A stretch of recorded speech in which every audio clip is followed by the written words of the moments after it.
एक अनुष्ठान जो बीच में ही रुक गया, एक ऐसा गुनाह जिसे सब भूल चुके थे, और एक कर्म जो कभी कुछ नहीं भूलता। चलिए आज इसी कहानी में उतरते हैं, किन्नर की अंतिम यात्रा की कहानी।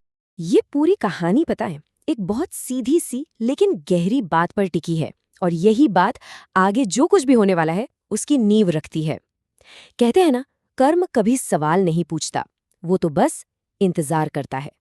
तो सीन है एक सुनसान शमशान घाट का।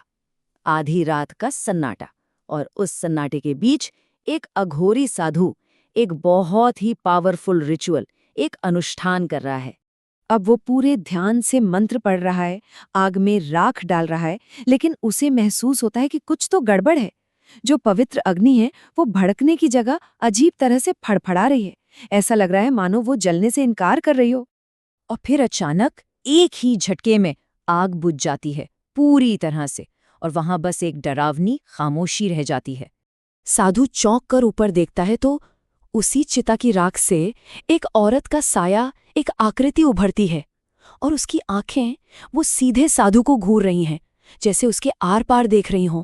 और बस एक पल में सब हो जाता है। साधु के गले में जो रुद्राक्ष की माला है वो टूटकर बिखर जाती है। ठीक उसी वक्त उसके सीने पर एक लकीर खिंच जाती है, एक घाव बन जाता है, और वो वहीं बेहोश होकर गिर पड़ता है।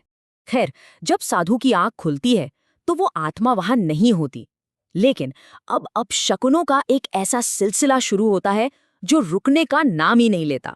मतलब ऐसा लग रहा था जैसे कायनात उसे सीधे सीधे वार्निंग दे रही हो। सोचिए, एक अजीब सा तूफान आता है और पूरे गांव में सिर्फ और सिर्फ उसके आश्रम को तबाह कर देता है। बाकी सब कुछ वैसा का वैसा। ये कोई कुदरत का कहर नहीं था, ये तो एक टारगेटेड अटैक था। मूर्तियां टूट चुकी हैं, ग्रंथ फट गए हैं, और जब वो दोबारा हवन करने की कोशिश करता है तो आग फिर से अपने आप बुझ जाती है।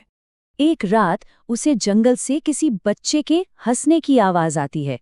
वो उस आवाज का पीछा करता हुआ जंगल में और गहरा चला जाता है, और फिर अचानक रुक जाता है, क्योंकि अब हंसी नहीं बल्कि हवा में एक डरावनी सरगोशी गूंजती है। सिर्फ एक नाम, अश्विनी। अब इन सब सवालों का जवाब ढूंढने के लिए साधु के पास एक ही जगह थी। वो वापस उसी शमशान घाट पहुंचता है, ये जानने के लिए कि आखिर उस रात हुआ क्या था। कोई तो सुराग मिलेगा। और वहां उसे पहला क्लू मिलता है। शमशान में रखी एक लकड़ी की तख्ती पर एक नाम लिखा था, अपराजिता। तब उसे पता चलता है कि जिस चिता पर वो अनुष्ठान कर रहा था वो किसी अपराजिता नाम की किन्नर की थी। अब ये जानने के बाद तो रहस्य और भी उलझ जाता है। एक नया और बहुत जरूरी सवाल अब साधु के दिमाग में घूम रहा था कि अगर उस चिता पर अपराजिता की लाश थी तो फिर ये अश्विनी कौन है। लेकिन असली खौफ तो उसे तब महसूस होता है जब उसे यह एहसास होता है कि उसकी शक्तियां, उसका ज्ञान सब खत्म हो रहा है। वो सालों से रटे हुए पवित्र मंत्र भूलने लगा है। सोचिए, जैसे कोई उसके दिमाग पर पर्दा डाल रहा हो, उसकी याददाश्त को धीरे धीरे मिटा रहा हो। ये डरावनी घटनाएं बढ़ती ही जा रही थीं, और फिर एक ऐसी याद जो सालों से कहीं गहरे दबी हुई थी, वो अचानक एक झटके के साथ वापस आ जाती है। वो गांव की एक शादी में होता है, चारों तरफ तालियों का शोर है, और उस शोर के बीच उसे एक अलग, एक तीखी ताली की आवाज सुनाई देती है, एक किन्नर की ताली। और बस वो एक आवाज एक ट्रिगर का काम करती है, उसके दिमाग के सारे ताले खोल देती है, और वो भयानक सच सामने आ जाता है जो इन सब घटनाओं की जड़ है। उसे सब याद आ जाता है। अश्विनी वो कोई आत्मा नहीं थी जिसे बुलाना था, वो तो एक शिकार थी, उसी के पाप की। अश्विनी एक पढ़ी लिखी, सम्मानित किन्नर थी। वो गांव वालों को अंधविश्वास से दूर रहने को कहती थी, और इसी वजह से साधु का प्रभाव कम हो रहा था। उसे एक चुनौती मिल रही थी, और उस चुनौती का जवाब साधु ने उसकी जान लेकर दिया। उसकी आंखों के सामने वो पूरा मंजर घूम जाता है, कैसे अश्विनी को घसीटकर जंगल में ले जाया गया, कैसे उसे जंजीरों से बांधा गया, और बाकी साधु मंत्र पढ़ रहे थे। वो रहम की भीख मांगती रही, चीखती रही, लेकिन किसी ने एक नहीं सुनी, और आखिर में इसी साधु ने उसे आग लगा दी। और उस याद का अंत होता है एक श्राप के साथ, जब किन्नर समाज की मुखिया उसी जगह पर पहुंचकर चिल्लाती है, तुमने मेरे बच्चे की हत्या की है, इस किन्नर का श्राप इस पूरे गांव को निगल जाएगा। तो जैसे ही साधु को सब कुछ याद आता है, वो वापस प्रेजेंट में लौटता है और उसे ये समझ आ जाता है कि वो श्राप अब सच हो रहा है। उसका अतीत उसका पीछा करते हुए आज तक पहुंच गया है।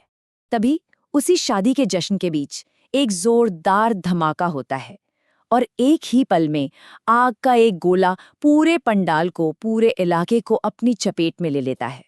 साधु अपनी जान बचाने के लिए भागता है, लेकिन अपराजिता की आत्मा उसका रास्ता रोककर खड़ी हो जाती है। अब उसे देखकर साधु के पास भागने की कोई हिम्मत नहीं बचती। वो घुटनों के बल गिर पड़ता है, गिड़गिड़ाता है, माफी मांगता है, पर अब बहुत देर हो चुकी थी। और यहाँ कर्म का चक्र पूरा होता है। एक चिलिंग सिमेट्री है इसमें। देखिए कैसे कर्म का इंसाफ होता है। एक बेगुनाह अश्विनी को साधु ने जिंदा जलाया था और अब वही दोषी साधु एक अलौकिक आग में जलने वाला है। एकदम सटीक, जैसा पाप वैसा ही बदला। इसके बाद जो होता है वो साधु की अंतिम यात्रा है। आत्मा उसे हवा में उठाती है और वापस उसी शमशान घाट ले जाती है। उसे उसी चिता पर फेंक दिया जाता है जहां अपराजिता को जलाया गया था। और फिर किन्नरों से घिरा हुआ वो चंदन की एक जलती लकड़ी से आग के हवाले कर दिया जाता है। उसकी चीखें बिल्कुल वैसी ही थीं जैसी कभी अश्विनी की थीं।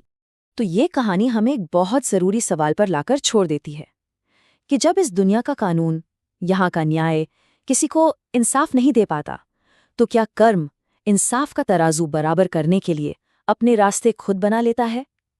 ये एक ऐसी बात है जिस पर सोचना बनता है।